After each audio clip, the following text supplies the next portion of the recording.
a property to a client, and then maybe you're showing them a property that's $500,000 or 550, but their pre-approval currently might be for 450, right? So in this scenario here, you can see that this family is making $86,000 as their annual income. They're going to use $55,000 for their down payment. Their monthly debt is around $135. This is their minimum payments that they have to make every month. The interest rates, we're going to use the national average is 7.11. Property taxes 5,000 and property insurance 1,500.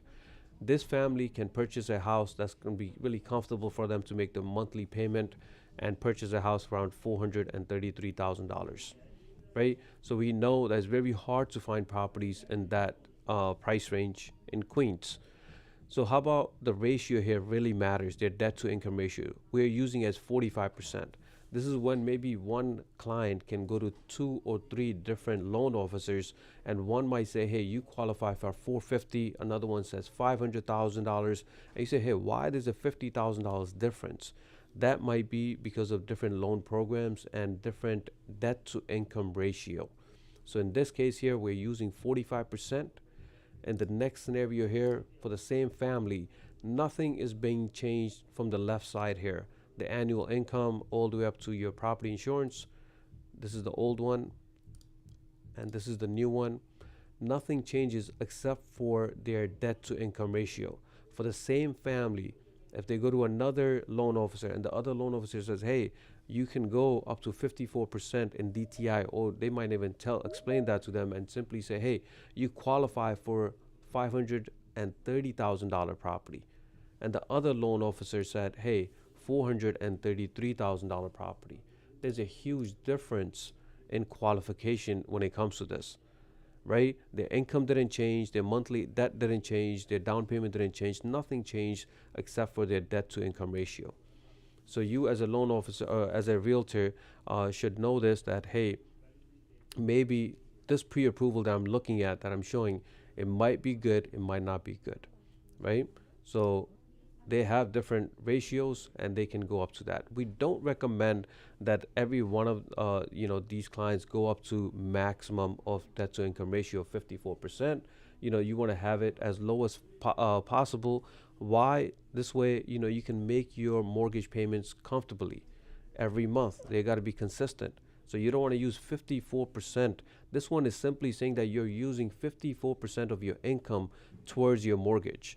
Remember, we have other expenses as a family, right? For kids and schooling and all that other good stuff, that you don't want to devote all your money towards your mortgage. Okay. How about early payoffs, guys? Some of you guys already own properties, which is, great. Your goal should be paying off these mortgages. You guys are already in the real estate, industry, and you guys are the one who is advising your clients, right? Hey, buy a house, build your equity. How about yourself? Start making some extra payments towards your mortgage. In this example, the same family that we're talking about here, their mortgage payment was around, for their principal and interest, around $3,200. If they were to start making $400 payment extra, they can knock down 8 years and they can save around $221,000 in interest. So that mortgage that they have for 30 years now is all of a sudden around 22 years. Okay. Couple of the headlines here, guys. The mortgage rates for 30-year terms are on the rise, according to Fox here. For your bank rate, rates climbs higher. We are aware of that as well. And how high did it go? For highest in the last 10 weeks.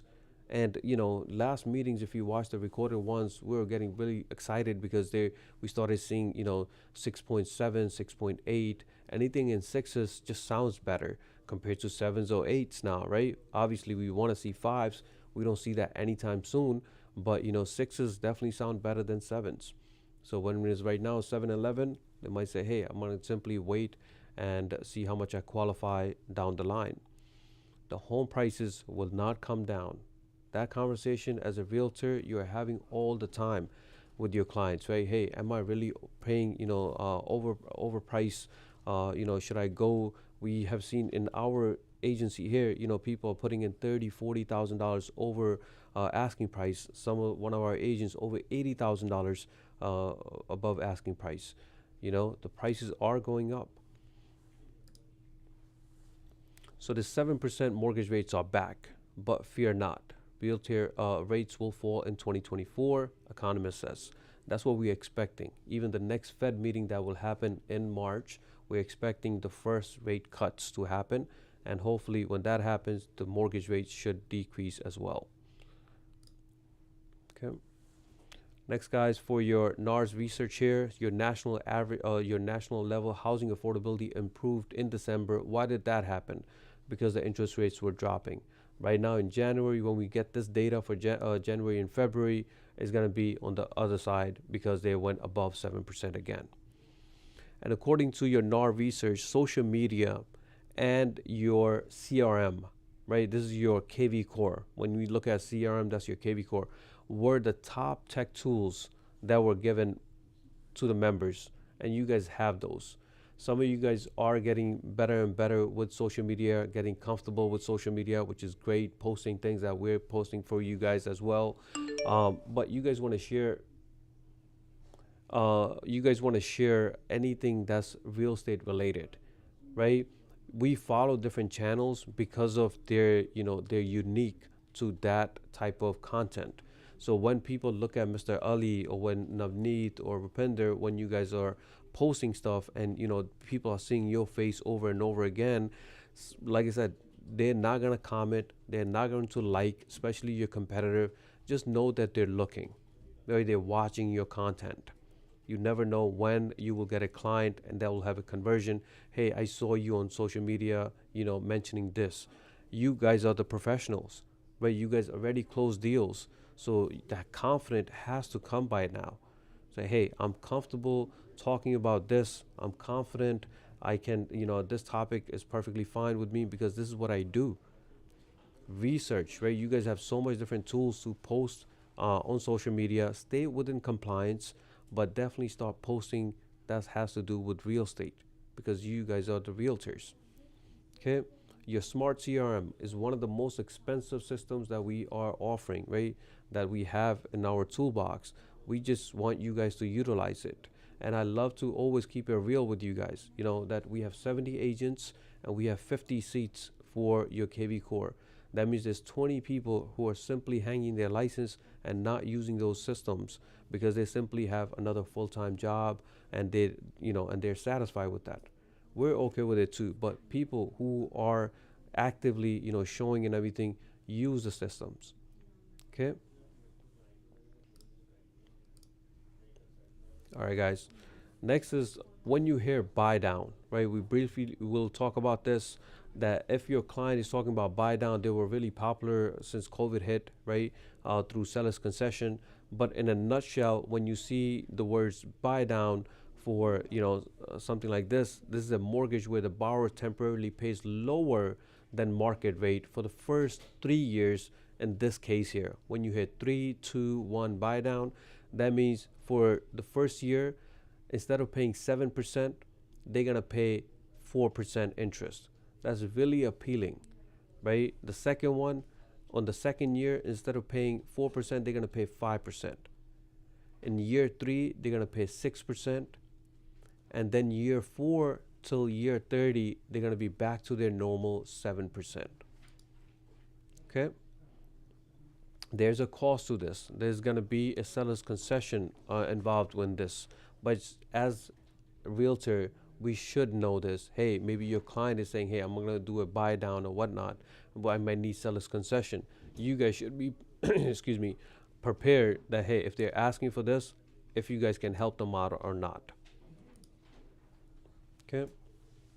Next, guys, when you have a first-time home buyer, right? When you're, presenting yourself and you're bringing value to them, and some of our agents bringing their client to the office and go through the whole 9 yards with them. This is before even start showing them any properties. Make sure that you are talking about these 5 things that's going to be important to them as well. One is how much can you afford, right? If you are scared of going to a loan officer, at least use any of these calculators online and know how much you can afford, right? What will the property taxes cost, right? Which area you really want to be in. By then, you as a realtor have a good idea. Hey, they're going to be in Long Island. The tax is going to be a little bit higher than Queens, right? There's some areas where the taxes are triple the amount as Queens. So you are aware, like, hey, you want to look in this area, property taxes are averaging around this. What are the closing costs? A lot of people already have their down payment, but they don't have closing cost. So you want to say, hey, are you aware there are some closing costs that's associated with getting this mortgage and buying this house? If you're not, speak to a loan officer and go to 2 or 3 different lenders and compare what your closing cost will be. Next is, how much will the moving cost be? Right? Obviously, they're renting right now and they want to be a first time home buyer. There's going to be a transition to this. What will be the moving cost will be? How are they moving, 5 miles up the block, 10 miles? We don't know, right? What the cost will be. So they need to be aware that that is involved as well. And what type of insurance coverage they will need, right? As a home insurance brokers as well, you guys can, if you guys send any client to us as a LJ Mortgage or sorry, LJ Insurance, and we can help them out on that note as well. But just know that they need home insurance policy that's going to cover them and the lender in case the fire burns down or the house burns down through a fire. Simply put, right? You want to protect your property.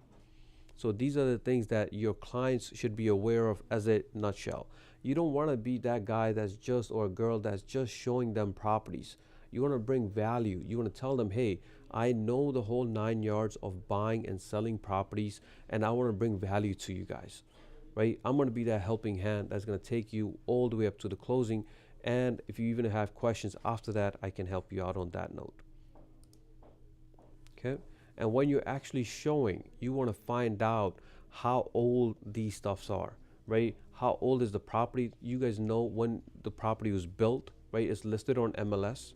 But how about the roof, right? You want to ask them about the roof, the boiler, the electric panel, anything you guys can point out. And you just know that, hey, your buyer would need to replace these things in the future. So if they're telling you, hey, we got a brand new dishwasher, say, hey, you're going to be good for 7 to 10 years with that. Microwave is the same. If it's a fridge, 10 to 15 years is fine, right? But if the roof is, really 15 to 20 years old, that roof needs that replacement now. So you want to consider putting in that cost for that roof replacement in your offer. Okay? So find out how old these things are. When you're showing, these are the questions that you should be asking to the listing agent, because your client is going to be asking you these same questions. So why not ask them up front while you're at the showing? You guys can knock it down. And I highly recommend that you guys grab your phone and start taking notes when you're showing. So this way you have the property address and then you just putting some notes. Hey, this one has, the roof is brand new, and the dishwasher is brand new, new appliances are fully renovated, whatever the case is. So this way, when you're talking about offering, you say, hey, remember when we were talking to the listing agent regarding all these things? These are my notes. It really makes you stick out as a professional when you start doing these little things. Instead of saying, hey, I got everything in my head, man. It's not a problem. I got everything. We're good to go. Let's make an offer. You see the conditions. That type of things, like, hey, it might get you away with 1 or 2 clients, but overall people are going to say, hey, this guy or girl is not professional. He or she thinks that, hey, I can put everything in my head instead of writing it down. Every showing should have some sort of notes. Okay. All right, guys, any questions, concerns, anything in your mind so far, guys? Anything we mentioned?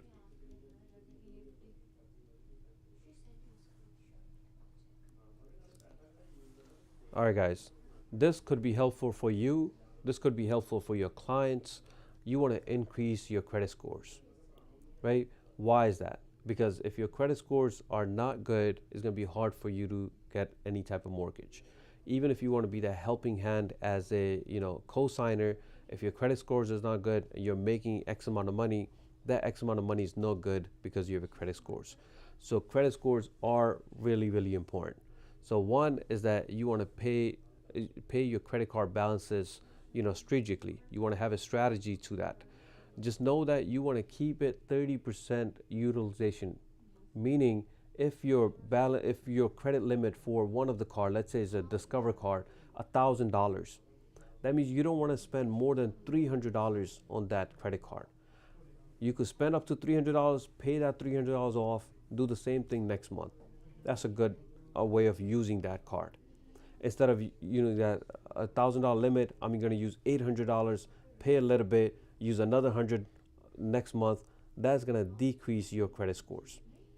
So the best way of using it, just think of it, hey, whatever the limit is, I'm going to only use 30% of that and pay that off, and keep doing that. Next, once you start building some credit, you can even call your credit companies and ask for higher credit limits. You don't have any intentions of using that 100%, but maybe from that $1,000 limit that you have, because you're using that 30%, which was $300 every month, after a few months, the lender or your bank might say, hey, instead of that $1,000, we'll increase it to $1,500. Now you have a $1,500 limit, but you're only still using 30% of it, right? You're going to keep increasing your credit scores on that note. Next is that if you're brand new and you want to be, you don't have any credit card, and you can ask for a relative or friend that has a credit card with higher credit limit, and you can be added as an authorized user. When you add someone as an authorized user, that also increases your limit, and this way your credit scores increase.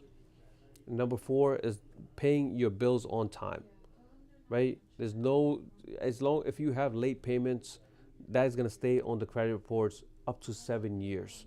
So why make that late payment? Okay. And the last one is to use a secure card. Secure card, think of it like this, is more of like a debit card, but used as a credit card, meaning you have to deposit your cash upfront into that account, right? So you have, let's say you put in $500 to that account. It is a debit card because it's your $500, but when this secure card is used, the companies, they make it seem like it is a credit card, and it helps you increase your credit scores as well. So these are your tips to increase your credit scores. How about when you're shopping around for pre-approvals? Your client might be going to TD Bank, Chase, coming to us, going to somewhere else, and they say, hey, I don't want you to do credit pulls. Number one, when they come to us as an LJ Mortgage team, we do not do any hard pulls. It's always a soft pull, does not affect their credit scores. But when it comes to them shopping around and they went to Chase Bank and they actually did a hard inquiry on them, and then they went to TD Bank and they also did a hard inquiry, just let them know they should be doing all of that in 30 days period. As long as they're doing it within 30 days, their credit scores should not be hurt multiple times. Okay. All right, guys. This is the good stuff for you guys from MLS, and this is for your broker's agent. I hope you guys have questions on this. I hope you guys understand this because it matters now, right? More than ever, because you might you might show a property and you might assume that, hey, I'm getting paid through MLS because it's listed on MLS. And, even though the buyer's agency says 1, broker's agency 1.5, hey, what will I get? So when you see this, first, let's talk about your seller's agency comp. Who's that 1.5 getting paid to? Anyone? Who's that 1.5% getting paid to? It's a seller's agency comp. That's the buyer agent? The first one, buyer's agent? No. No. Seller In, agent. in a sense, I wouldn't say that's incorrect because it's hired by the buyer's agent. Anyone else? So when you guys looking at this MLS every day, right? Every listing that you guys see, hey, seller's agency comp, buyer's agency comp, and broker's agency comp. So the first one, it says seller's agency comp 1.5.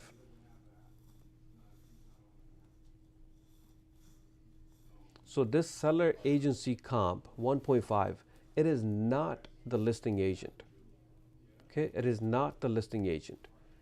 All these three are coming up from the buyer's side. But how is that buyer's agent involved? That matters. Okay, so when we say seller agency comp, that means this agent was hired by the listing side, right? So the listing agent would say, hey, I have this property, right? I'm listing it, and from the same brokerage, and that might say, hey, why don't you show this client, and this is your client. No listing agent would do that. So that's why we never care about this percentage up front. It is not the listing agent, but is hired by the listing agent, right? When that situation arises, we know that usually a listing agent will simply say, hey, dual agency, I want to get paid double. Any questions on that so far? So this is the seller agency comp as like whoever, the listing agent, Assigns another agent. Listing agent is going to assign another agent, assign other agent from another, his company or otherwise, that you're gonna deal with it. This is, if it is done, you're gonna have 1.5%. That's correct, it. That's for the listing agent assign. Okay, got it. correct, perfect, right? The second one is your buyer agency comp. 99% of you guys are aware of this. This is where you guys say, hey, if I see 2% there, I know I'm getting paid 2%. This is a buyer agency comp, right?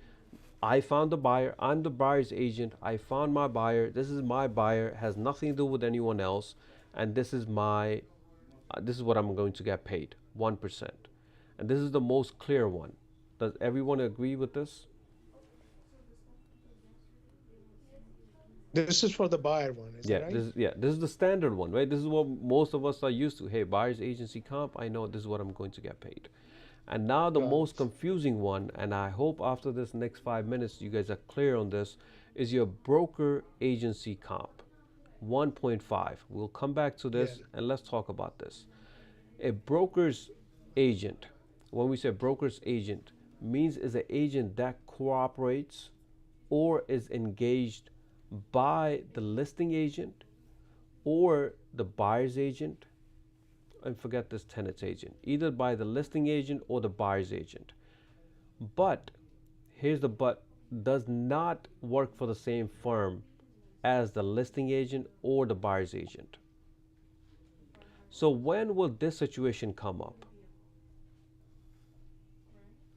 This would come up, let's say you have a lead or you're showing a client in Queens or Nassau and the person says, hey, I'm looking in Suffolk area or I'm looking in Buffalo upstate, right? So you as a buyer's agent, you can say, hey, let me look up locally. My client wants to be in Suffolk. So let me look up realtors that's going to be in Suffolk. I can call them and say, hey, I have a lead that's going to be in your area. Can you help them out?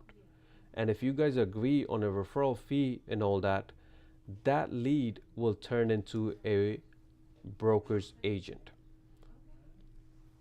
The listing agent can do the same, but in broker's agent, majority of the time it will come when you as a buyer's agent are not serving in an area and you happen to find another agent that it does not work for the same company and you're giving them that lead. In that case, this agent is providing, the listing agent is saying that, hey, you will guys get paid 1.5%.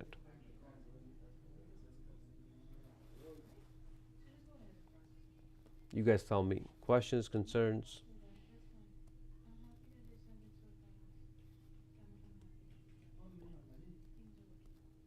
Rocky, can you explain seller's agency one more time? Seller's agency, the first one, is not, Yes. to make it clear, first is this is not the listing agent. Okay? The listing agent does not have to display how much he or she are getting paid on MLS. This is the MLS rule.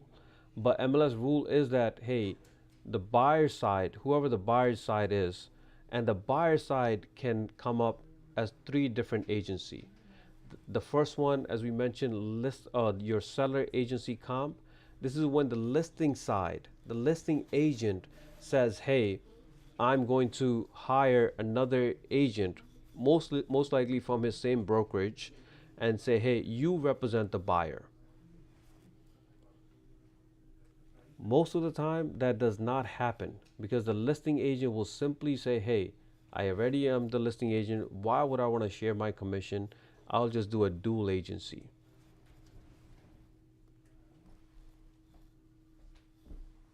I don't get this point with the dual agency thing, seller So, seller's agency. agencies. So, okay. Yeah, I'm sorry if you. No, no, we'll talk about this until we get it right because this matters, right? So, seller Uh-huh. agency comp, think of it like this. First, that you're the agent. You are hired by the listing agent. You're representing the buyer, but you are hired by your listing agent. The listing agent is assigning this particular agent to the buyer. So that is a seller's agency comp. The listing agent is doing that. But do you guys think that any listing agent would actually assign some another agent to this? I don't think so. No, right? That's why we're Yeah. never concerned about seller agency comp because when we have a buyer, we're either getting it directly, as a buyer agent, we're working with our leads and everything. No listing agent is going to say, "Hey, Mr. Hassan," or "Hey, Mr. Ali, here's a lead for you. I'm showing this is my listing. I'm going to assign you to this buyer to represent this buyer."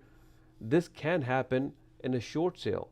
We know that short sale does not allow dual agency or get paid from both sides. Then maybe you can have a listing agent saying, "Hey, I'm doing this short sale and I'm gonna assign you as a buyer's agent, but that lead is coming because of me. I'm the listing agent." So the relationship that we have is seller's agency comp. But the buyer, how the listing agent hire or assign someone from the buyer agent. It buyer agent could have any other agent. Buyer could have the buyer agency comp. The Correct. why why Uh, the seller agency or listing agent. What I thought about the seller agency comp, that like you are a broker, you have a listing, everything, you hire me, you assign me, okay, this listing is you are getting 1.5%. This is a seller agency comp, is that right? No, not the listing agent. You're saying as a listing agent, right? Listing agent is Yeah. not displayed anywhere here. MLS does not require you to put how much you going to make as a listing agent. So I think we agree on a uh, different. Yeah, Mr. Ali, go ahead. Hassan, let me try, right? This is my understanding. Hmm. Seller's agency, you are going under the direction of the listing agent. You are working really for the listing agent, regardless which company, Remark, Century 21, you are working towards their rules and their condition because you are a seller's agent. When you put buyer's agency now, you are working directly for the buyer. Now you can represent the buyer by negotiating the terms in the contract, the roof, the inspection, whatever you could negotiate to get a lower price, that's great. But you have to be a buyer's agent. But if you go as a seller's agent, you come like you're fighting among your own self. Seller's agent means you're working for the seller company. You understand the difference? And the seller's Yeah, comp, kind of. and the seller comp, the first one, Mr. Hassan, that rarely happens. Like I said, any listing agent, and if it happens to have a buyer, they will simply say, "Hey, I'm not going to give this lead to anyone." It happens all the time. So that's why we see as a seller's agency comp rarely happening. Like like I have one of the broker full in there. They said the seller agency, they didn't manage mention anything. Broker agency comp, they didn't mention anything. They just mentioning the buyer agency comp. So how That's about it. this, Mr. Hassan? I just thought of this. How about Donnie's deal? Hmm. Donnie's deal that we did, right? I was the listing agent. I was representing who? Donnie, right? Hmm. when Okay. when I gave you the lead, you became a seller's agency comp. You were still part of our same company as LJ, but you Yes. representing the buyer. I forgot his name, Yes. right? Okay. Yes. So you represent in that situation, that was the seller's agency comp, That's the seller agency right? comp. Okay. Right? The Yeah, listing that's what I agent, and was. that rarely happens. That rarely happens. Mhm. So, Yeah, that was my point. I asked maybe in a different way, mhm, but that's the understanding I get it. yeah, Now I got it. Yeah, yeah, understandable. right. Now, one more thing to bear in mind Hmm. as a buyer's agent. When you put in your offer as a buyer's agent, mostly in Long Island, you'll see this happening. When you put in an offer or when you call to make an appointment, you have to say which agency, buyer's agent, seller's agent. They ask you this question. Yeah, So, and then they give you the appointment. In your offer, you're going to write it. correct. Buyer's agency, you see, they put 1% in this example, but they put 1.5 in the other two. Yeah, The other two, they're working with the listing agent company rules direction. correct. You're not working directly for your buyer. That's true. Buyer's agency is different.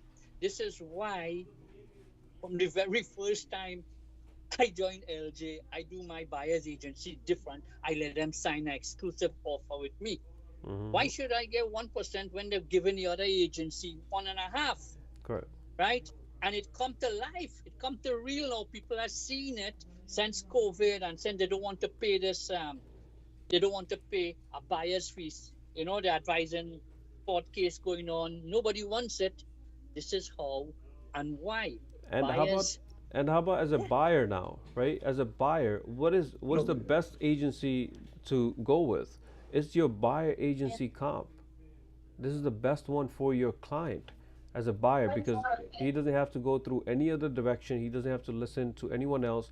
Hey, I'm the buyer, and to Mr. Ali's point, is like, hey, this is what he points out.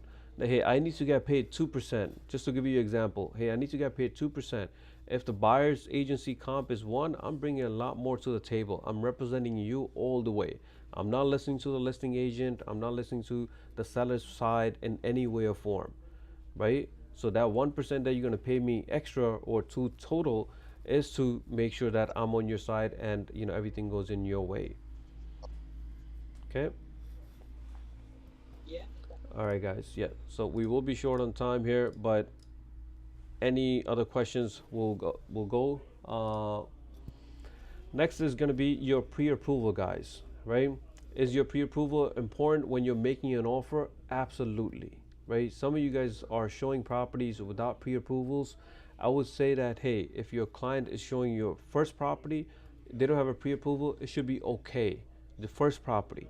And they say, hey, I'm going to meet up with the loan officer. If they do those things, that's great.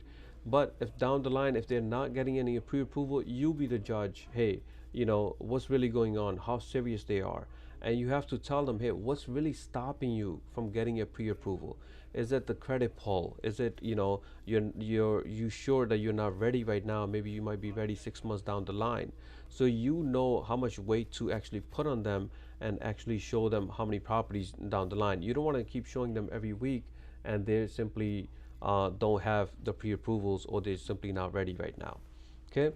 If they have a cash deal, then all we need is just proof of funds, right? If they have a company ABC company and they're gonna have proof of, they're putting in an offer for $500,000, we want to make sure they have $500,000 in their account, and they can just show us a statement or two and to verify that amount. Okay. And simply tell them, hey, when you're getting a pre-approval, you're filling out an application, which can be done in person, online, or over the phone, which are majority of these loan officers. This is not just for LJ Mortgage. This is for any lender out there. Majority of them will do a credit check, soft or hard, depending on the lender, and then they will determine how much your expenses and your income is, and based on that they will tell you how much you qualify for, right? If I'm a realtor and I'm spending all this time, I want to tell them, hey, you guys need to know in writing how much you are qualified for, especially for the clients that's looking for over $1 million property, right? How do I really know that you actually qualify and I'm showing you this 1.1 $1.2 million property over the week or over the weekend and everything? I really need to know by a pre-approval letter. All right, guys. Next is for your investors. This is a new property that came on the market in Hempstead, listed for 439, 3 bedrooms, 1 bath, around 4,000 square feet. If you guys are interested, it's a foreclosure. I highly recommend that you show this property. Your KV Core alerts are finally back on track. Everything is working the way it should be. Um, to our new agents here, when you click on alert and you see your property, you want to click on it, click on more actions and send via text. When you're doing that, make sure that you guys are adding the address front of where it says I think you may like. So this way your client actually sees the address of the property before he even clicks on the link itself. This issue with your MLS ID has been fixed. You guys let me know if anyone's still having this issue, but you don't have to touch this piece anymore. It's automatically doing it. Next, guys, we want to talk about a loan program. This is called Home Ready or Home Possible. It's a conventional loan where you need 620 credit scores. You can have down payment of 3%. And since this is a conventional loan, your mortgage insurance will get removed after 20% equity, right? It could be your primary or residence or your investment for rental. But just for this program, I made it easier for you guys so you guys know that your clients need to make less than $93,000 a year to qualify for this loan if they're looking in Queens, New York here. I use this zip code and this is the area medium income. And if they make less than $93,000, they would qualify for this. Okay. Next, guys, as a realtors, you guys are competing not with other realtors for that same property, but you're competing with other lenders where they're going to delay your seller to sell that property. We already have an inventory issue, right? But we want sellers to sell. But your sellers have choices. They can sell, they can refinance, or they can get a HELOC. And you might consider, like, what is a HELOC? HELOC is a loan. There's going to be a second mortgage. So they're already locked in at a low interest rate during COVID time, 3.5% or so. And for those people, they don't want to sell right now because the interest rate's at 7%. This is their second option. They simply, maybe they need $100,000 for their family. They can take out $100,000 from the same property without selling it or without touching their first loan. So this is a great option for those people, but they're legitimately competing with you. If they don't have this choice, they will simply sell the property with you. So for that, this type of loan, they need solid credit scores of 680 or more. They can take out, 100,000, 120,000, depending on how much equity they have built. Okay. These are your adjustable mortgages, right? So these are ARM loans, so the interest rates do change for them. But they can draw. They can first draw period is usually 3, 5, or 10 years. So that $100,000 that they're approved for, they don't have to take that in one shot. They can just take out what they actually need. So this is more of like a credit card for them. And after the draw period is done, now they can go ahead and make a repayment period. So just know that you guys or your clients have options. Next, guys, we have about 10 minutes left here. For your Suffolk public records, we will be adding this link in our realtor tools. This was because of one of our agent. She needed public records in Suffolk. So I sent her that link. So I will be sharing that with you guys. And to search your records in Suffolk are pretty much the same as we do in Queens or in Long Island, right? Or in Nassau. Okay. Next, guys, please be aware of these spam emails that are coming through. This one was thanks to Mahadia for sharing. This one says the subject line LJ Realty team approved benefit plans for 2024 for all employees. This is fraudulent. This is spam. If you were to click on this PDF, it would download and it will be a virus on your computer. So please be aware of any links that you guys get, anything like this. It's just not legitimate.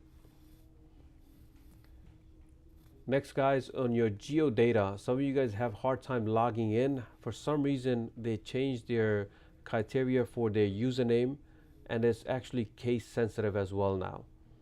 So just like the your password, just make sure everything is lowercase when you're typing in the email in geodata. All right, guys.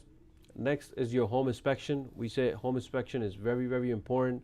I look at a home inspector as a doctor looking at a property, checking inside out for the properties, the things that we cannot see with our eyes. Typically costs $300 to $500. Our agent here, Hassan Raza, he's a inspector. Have been inspecting for quite some time now. We highly recommend him. So if you guys can give him some business, his information is listed here. Guys, what's the difference between appraised value and the comps that you guys are doing, right? Some of you guys are going $50,000 above asking price. And I sometimes like, hey, are you guys sure you guys want to do this?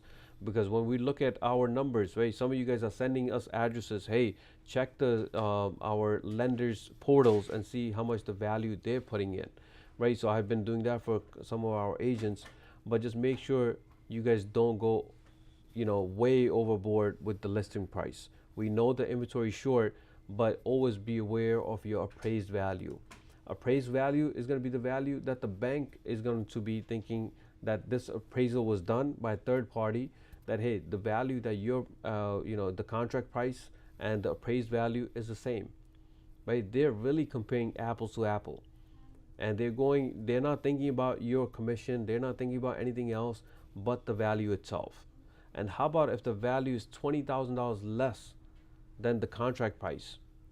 Then we got a problem, right? So the problem is going to be whatever is listed in the contract. And that's what we always say, your attorney matters most, because that person is going to be looking at the contract and making sure that there's different contingencies or conditions in the contract that's going to protect your buyer, right? You want referrals from this client, right? You want to do the right thing. They're buying a house, so you want to help them out much as possible, protect them. Say, hey, we will offer this price, but we'll go $50,000 over asking price. But I just want to make sure my client is protected with my bank appraisal contingency. Some of you guys want to waive the home inspection, right? I heard another client come in and say, hey, to our agent, hey, you told me we don't need home inspection, and I really wanted to get home inspection. And I said, hey, no, we really want you to do home inspection. You guys should do home inspection for your own sake, right? So this way you guys know what's good and bad about the property.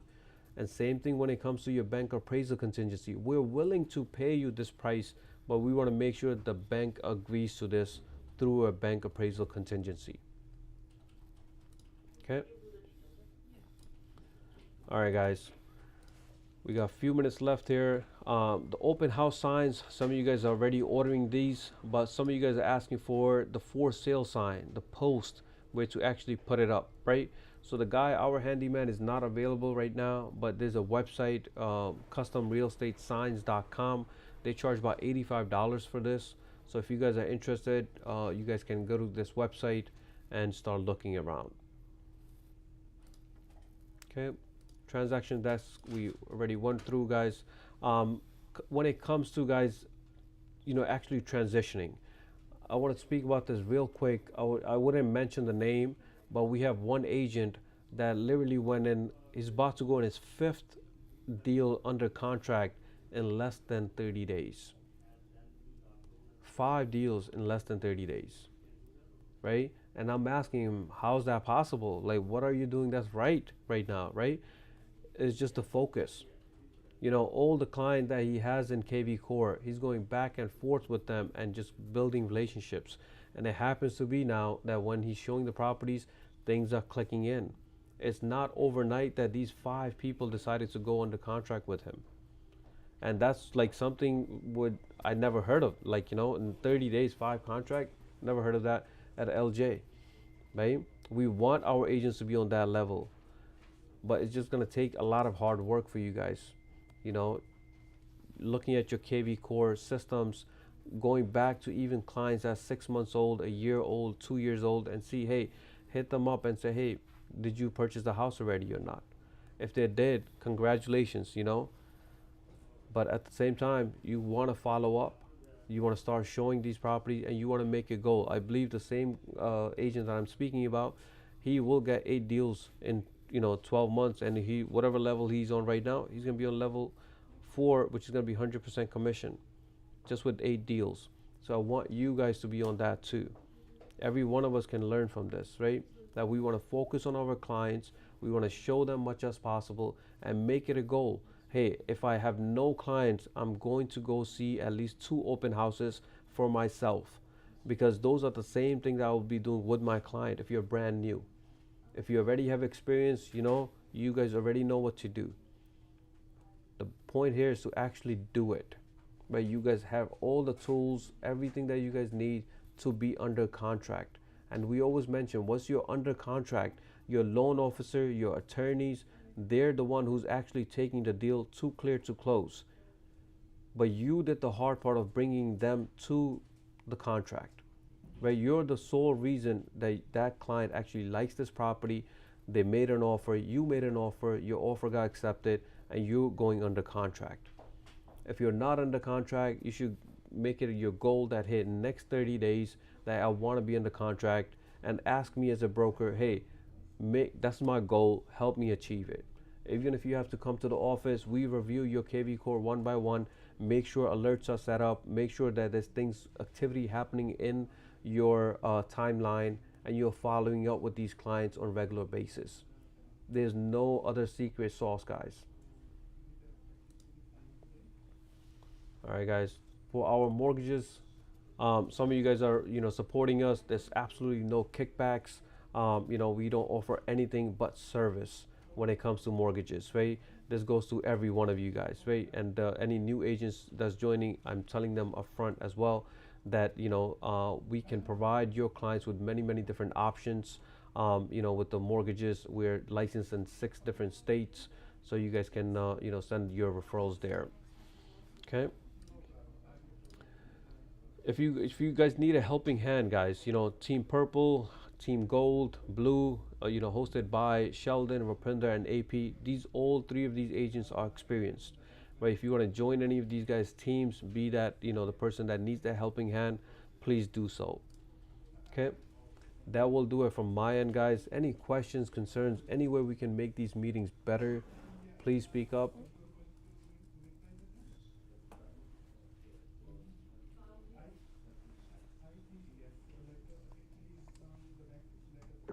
How about the agency comps that we went through?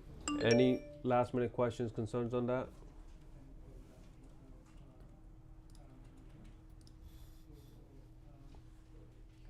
All right. If not, we are short on time. Thank you so much for joining, guys. I will see you guys next time. You guys take care.